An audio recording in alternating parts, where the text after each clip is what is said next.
कोल्हापूर शहराजवळ असलेल्या पुलाची शिरोली हे गाव आज बंद आहे। याचं कारण म्हणजे याच गावातील एका तरुणानं आपल्या मैत्रिणीसोबत संबंध ठेवले आणि त्याच्यानंतर तिला तो व्हिडिओ काढून ब्लॅकमेल करण्याचा प्रयत्न आहे तो करत होता आणि त्याच्यानंतर पोलीस स्टेशनपर्यंत हे सगळं प्रकरण पोहोचलं आणि पोलिसात त्याच्या विरोधात गुन्हा आहे तो दाखल झाला।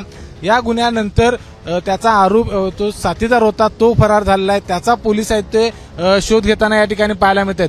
जो संबंधित तरुण आहे शाहिद सनदे तर याच्याजवळ साधारण 8 ते 9 मुलींचे अशा पद्धतीचे व्हिडिओ असल्याची माहिती देखील मिळते आणि त्या अनुषंगाने कोल्हापूर पोलीस तपास करत आहेत। आज जर आपण बघितलं तर या ठिकाणी जे पुलाची शिरोली गाव आहे ते आज पूर्णपणे बंद ठेवलं जाणार आहे। या ठिकाणी हिंदुत्ववादी कार्यकर्त्यांच्याकडून एका मोर्चाचं आयोजन केलेलं आहे, कारण अशा पद्धतीची ही प्रवृत्ती आहे ती कुठेतरी थांबली पाहिजे आणि कठोरात कठोर कारवाई केली पाहिजे अशा पद्धतीची मागणी आहे ती इथल्या सकल हिंदू समाजाच्या वतीनं करण्यात आलेली आहे। या ठिकाणी जर आपण बघितलं तर हिंदू समाजाच्या वतीनं देखील आणि मुस्लिम समाजाच्या वतीनं देखील जो संबंधित तरुण आहे जो आरोपी आहे त्याच्यावर कठोरात कठोर कारवाई करावी अशा पद्धतीची मागणी केली आहे। मात्र असे प्रकार या ठिकाणी पुन्हा घडू नयेत यासाठी पोलीस नेमकं काय करतात हे पाहणं खूप महत्त्वाचं असणार आहे, कारण संबंधित तरुणाला पोलिसांनी अटक केलेली आहे।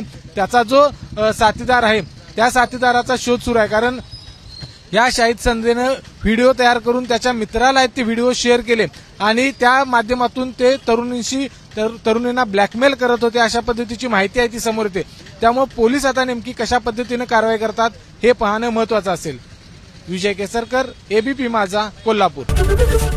एबीपी माझा, उघडा डोळे बघा नीट।